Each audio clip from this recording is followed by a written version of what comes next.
রিয়ালের জার্সিতে লা লিগায় নিজের প্রথম গোলটা করেছেন এনরিক। সতীর্থের কাছ থেকে ডিবক্সের সামান্য বাহিরে বল পেয়েছেন এই ব্রাজিলিয়ান তরুণ। বল পেয়ে আর বেশিক্ষণ দেরি করেননি।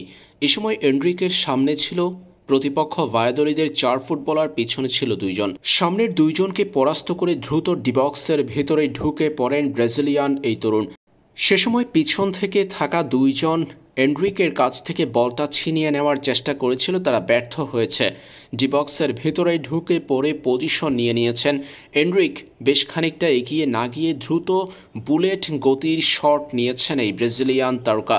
এনরিকের ডান প্রান্ত থেকে বুলেট গতির শট জালে প্রবেশ করে দূর পোস্ট দিয়ে তার দুর্দান্ত শটটি নিখুঁত নিশানায় ঠিকানা খুঁজে পায়। এনরিকের কাছ থেকে চমৎকার এই গোলই প্রত্যাশা করেছিল ভক্তরা।